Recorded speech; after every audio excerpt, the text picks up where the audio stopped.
Bercakap tentang komuniti, kita bawakan juga perhatian anda ke Bintulu kali ini bagaimana kolaborasi antara IPTA dan juga agensi kerajaan dan juga bagaimana kerajaan negeri memberi sinergi untuk memberikan sesuatu yang terbaik kepada pihak komuniti. Program Jom Gegar Jepak bersama kami pagi ini Dr. Yasmin Yaakob yang merupakan pensyarah kanan untuk Universiti Putra Malaysia kampus Bintulu dan juga secara maya pagi ini Yang Berhormat Iskandar Turki Ahli Dewan Undangan Jepak. Assalamualaikum YB, selamat pagi. Okey, kita masih cuba untuk mendapatkan YB. Terima kasih Dr. Yasmin. Reunion kita pagi ini sebetulnya. Baik, masih lagi kita ingin bercakap tentang bagaimana usaha untuk memperkasakan komuniti remaja. Bintulu lokasinya memang berkait rapat dengan komuniti maritim. Dan UPM memang sentiasa proaktif dengan program-program untuk memperkasakan komuniti. Mungkin doktor boleh berikan sedikit pengenalan kepada para penonton, khususnya mereka yang berada di Bintulu berhampiran dengan UPM KB ini. Apa yang boleh kita fahami tentang program Jom Gegar Jepak ini, doktor? Okey, Assalamualaikum, selamat pagi. Program Jom Gegar Jepak Sahabat Maritim bersama komuniti Jepak akan dilaksanakan pada 13 Januari 2024 hari Sabtu ni. Selama satu hari bermula pada pukul 7 pagi sehingga pukul 5 petang di sekitar Kampung Jepak Bintulu, di mana Kampung Jepak Bintulu ni adalah antara komuniti maritim, dan program ini adalah program sebenarnya advokasi. Advokasi berfokus kepada pencegahan dadah dan juga substance secara holistik. Dan program ini juga sebenarnya untuk meningkatkan kesedaran kepada komuniti, kepada golongan belia, terutamanya kepada pelajar-pelajar mahasiswa, dari segi memberikan kesedaran, memberikan pendidikan dan juga pengetahuan kepada komuniti setempat mengenai pencegahan dadah dan juga substance secara holistik. Dan program selama satu hari ini sebenarnya mendapat kolaborasi bersama 11 partnership, iaitu daripada rakan strategik kita, iaitu daripada pejabat DUN Jepak, kemudian daripada agensi penguasaan maritim Malaysia, daripada agensi anti dadah kebangsaan, daripada pejabat daerah Bintulu, kemudian rakan komuniti kita daripada Lembaga Kemajuan Bintulu, daripada Pemadam Bintulu, daripada Boulevard Shopping Mall, agensi swasta pun ada, daripada penerangan yang membantu kita. Ini adalah antara agensi, 11 agensi yang bekerjasama, dan selama lebih kurang satu hari ini akan padat dengan pengisian. Kita ada lebih 20 aktiviti yang akan diadakan, di mana aktiviti ini adalah aktiviti daripada pelbagai aktiviti dari segi kerohanian, dari segi aktiviti gaya hidup sihat, aktiviti modal insan dan sebagainya. So aktiviti-aktiviti ini adalah antara pengisian sebenarnya dalam program selama satu hari ini, untuk kita memberikan kesedaran, untuk kita memberikan pengetahuan dan juga kefahaman. Dan agensi yang terlibat juga akan memberikan antara diskusi dan juga forum dalam forum yang kita laksanakan, supaya kita dapat memberikan satu kesedaran, memberikan satu pengetahuan sebenarnya dalam satu hari, program yang penuh dengan pelbagai informasi kepada masyarakat, bukan sahaja di Jepak, di Bintulu, tetapi utamanya kepada semua komuniti setempat. Kita cuba mendapatkan Yang Berhormat Iskandar Turki Ahli Dewan Undangan Jepak di talian, sekiranya YB telah bersedia. Hello, Assalamualaikum YB. Waalaikumsalam. YB, terima kasih kerana sudi meluangkan masa bersama kami pagi ini. Dari apa yang Dr. Yasmin kongsikan sebentar tadi, memang padat dengan begitu banyak pengisian bermanfaat untuk program Jom Gegar Jepak ini. Tapi bagi pihak YB pula, apa potensi yang YB lihat dari segi komuniti muda, dan juga bagaimana program ini dapat dilihat memberikan sebagai satu game changer kepada usaha untuk membanteras penyalahgunaan dadah, YB? Okey, bismillahirrahmanirrahim. Assalamualaikum warahmatullahi wabarakatuh. Salam Malaysia Madani, salam Sarawak Maju Makmur. Saya Iskandar Turki, iaitu Ahli Dewan Undangan Negeri bagi DUN Jepak, iaitu N67. DUN Jepak sekarang dalam proses pembangunan. Dengan adanya jambatan melibatkan daripada Bintulu, Bandar Bintulu ke Jepak, maka ini akan merancakkanlah pertumbuhan ekonomi di kawasan tersebut. Di dalam keadaan ini kita akan cuba melengkapkan masyarakat di DUN Jepak persediaan untuk menghadapi perubahan pembangunan di DUN Jepak.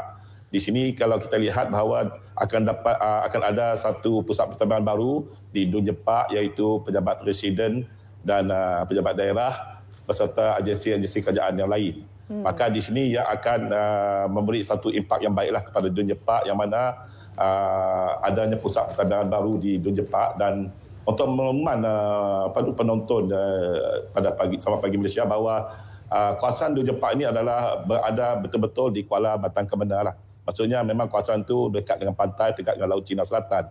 Maka di sini industri utama di Dun Jepak sebagainya adalah dari segi perikanan lah, nelayan.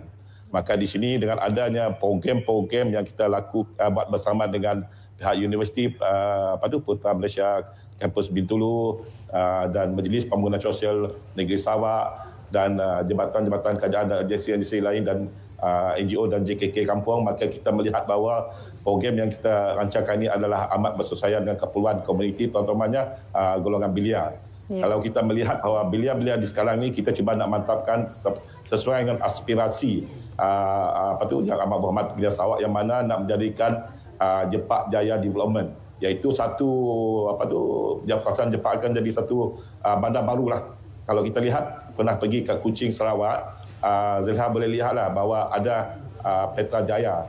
Jadi untuk di Bintulu kita ada Jepak Jaya. Di sini ini aspirasi yang amat berhormat Premier, yang mana akan membangunkan Jepak ni nanti menjadi satu bandar baru, dan di sini akan ada penempatan baru, akan adalah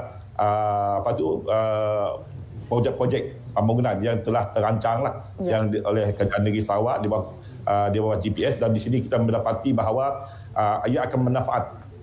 Dan ada satu lagi jalan raya menghubungi daripada Jepak ke airport yang mengambil masa kurang daripada 10 minit. Wow. Jadi di sini nanti akan dimanfaatlah penduduk-penduduk di kawasan pesisiran, terutama jiran berdekatan itu Belingian, Mukah, boleh menggunakan airport Bintulu, boleh orang cakap gunakan flight direct pergi ke Semenanjung, ke mana-mana. Jadi di sini kita melihat impak pembangunan itu amat memberi manfaat kepada masyarakat di Dun Jepak dan jiran bersebelahan seperti Belingian, Mukah, ataupun di kawasan Miri, iaitu seperti di kawasan di kawasan Berkenu dan yang hampir dengannya lah. Itu kita melihat bahawa memang Dun Jepak mengalami perubahan yang orang cakap yang terancang lah di bawah kepimpinan Amat Berhormat Premier, dan di sini kita di Dun Jepak amat mengalur-alurkan banyak lagi pembangunan yang akan ada di Dun Jepak. Baik. YB, sebelum kita tanyakan lebih lanjut tentang potensi anak muda, mungkin Dr. Yasmin boleh sambungkan apa yang YB kongsikan sebentar tadi. Jadi infrastruktur layout bandar itu memang sudah cukup cantik untuk diberikan satu asas kepada komuniti untuk membuat lebih banyak program lagi. Ini antara program yang dapat dilihat memberi satu manfaat yang besar. Kekuatan ataupun kepakaran yang dikongsikan oleh pihak UPM untuk program-program seperti ini, mungkin Dr. Yasmin boleh kongsikan.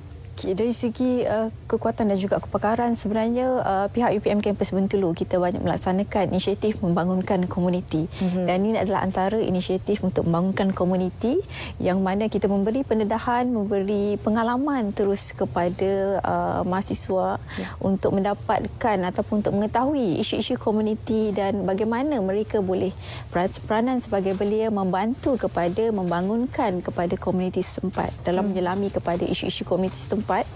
Pengalaman seperti ini sangat penting sebenarnya. Seperti program yang dilaksanakan ini adalah kita bekerjasama dengan One Stop Committee bagi menangani isu dadah dan substan di Sarawak. So One Stop Committee berperanan dan juga selain daripada bekerjasama dengan UPM Kampus Bintulu dan juga bersama dengan Pusat Dun Jepak dan juga bersama agensi-agensi lain, UPM sentiasa sebenarnya proaktif dalam menyediakan satu pengalaman pembelajaran kepada pelajar melalui kepada aktiviti-aktiviti komuniti, melalui perkongsian sebenarnya kepakaran kepada pengalaman, perkongsian kepada ilmu yang pentingnya dalam membangunkan kepada komuniti setempat. Selain daripada itu, dari segi kepakaran dalam pertanian dan juga perhutanan, itu adalah antara utama. Dan selain daripada itu, daripada projek yang berimpak tinggi sebenarnya yang kita laksanakan untuk berkongsi kepada masyarakat, berkongsi berkongsi kepada komuniti tentang kebudayaan, kesenian dan warisan di bawah Kerusi Tok Nan, dan juga projek penyelidikan mengenai pertanian, Agrihab Gedung di Sarawak. Itu adalah antara inisiatif-inisiatif sebenarnya berimpak tinggi selain daripada kita melaksanakan projek ataupun program aktiviti kemasyarakatan dan juga kesukarelawanan di komuniti. Ya. YB, Dr. Yasmin juga banyak berkongsi bagaimana peranan IPTA boleh membantu usaha-usaha komuniti untuk membantu kawasan. Pandangan YB bagaimana pula pentingnya sinergi antara kerajaan negeri, agensi swasta dan juga agensi kerajaan juga bersama pihak IPTA untuk kalau kita ambil contoh program Jom Gegar Jepak ini, harapan YB sendiri bagaimana untuk dilihat program ini dilangsungkan dalam jangka panjang? Program ini saya melihat dari segi kebaikannya amat banyak.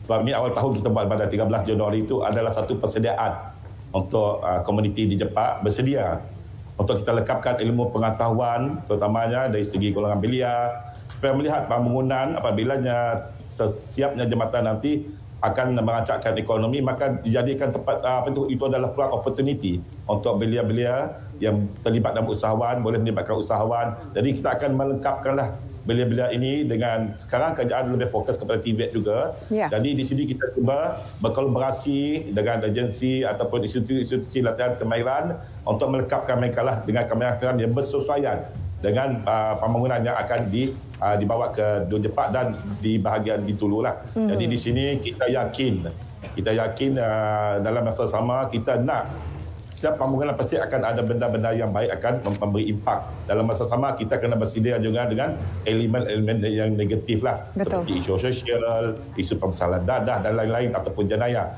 Maka program ini amat sesuai dibuat pada awal tahun yang mana kita nak beri input maklumat kepada komuniti di Jepak supaya bersedia dan tahu ke mana mereka nak dapat bantuan, di mana mereka nak dapatkan nasihat. Tadi di sini apabila pelbagai agensi terlibat dalam program ini, maka akan adanya kolaborasi, akan adanya engagement komuniti dengan agensi kerajaan dan jabatan-jabatan yang berkaitan. Di sini adalah kecantikannya program ini yang mana mereka boleh bersemuka, mengadu ataupun minta pandangan dan dibantu oleh agensi dan jabatan kerajaan yang terlibat dalam program ini. Dan mungkin juga dalam masa sama kita boleh lihat bahawa kita boleh build up kita punya belia dengan adanya pelajar-pelajar dari universiti boleh boleh mendidik mereka untuk menjadi pemimpin di masa akan datang lah. Di sini adalah persediaan kita nak belia bahawa mereka ada wawasan, ada cita-cita untuk dalam apa bidang yang mereka ceburi. Dengan adanya UPM itu maka ia akan boleh memotivasikan mereka lah. Okey. Baik, terima kasih YB. Untuk Dr. Yasmin, bagaimana mekanisme programnya nanti secara kesimpulan apa yang boleh dijangkakan pada 13 Januari nanti? Secara kesimpulannya, program selama 1 hari pada 13 Januari ini kita mengajak sebenarnya untuk penonton beramai-ramai datang ke Kampung Jepak Bintulu. Pasti akan bergembira dan juga dari segi aktiviti-aktiviti advokasi yang kita sediakan, dari segi platform yang kita sediakan, dari segi bantuan sokongan juga daripada agensi kerajaan dan swasta dalam program ini bersama rakan strategik dan juga rakan komuniti kita. Dan kita mengajak keseluruhan kepada selain daripada komuniti di luar sana, kita harapkan kepada program selama 1 hari ini akan memberikan sebenarnya pengalaman dalam membentuk kepada kepimpinan belia di masa hadapan dari segi penyerahan potensi, dari segi pembentukan kepada belia kematangan diri mereka di masa hadapan. Terima kasih juga. Kalau boleh kita ingin juga dengarkan kata-kata semangat dari YB sendiri. YB, sedikit kesimpulan untuk anak-anak muda yang juga pihak komuniti akan menyertai program nanti. Silakan YB. Terlebih dulu saya ucapkan terima kasihlah pada pihak TM dan Selamat Pagi Bersih akan beri peluang pada pihak saya untuk berinteraksi pada pagi ini. Harapan saya untuk semua belia-belia baik di Jepak ataupun di Sarawak ataupun di Malaysia, optimumkan apa yang ada pada diri, buat yang terbaik, hormati orang tua, hormati guru yang mengajar. InsyaAllah anda akan berjaya dunia dan akhirat. InsyaAllah. Sekian, terima kasih. Terima kasih Yang Berhormat Iskandar Turki. Terima kasih Dr. Yasmin. Ringkas dan padat pesanan YB tadi, dan juga kita doakan yang terbaik untuk penganjuran programnya nanti. Terima kasih sekali lagi dan kita berehat seketika kembali selepas ini dalam Selamat Pagi Malaysia. Jangan ke mana-mana.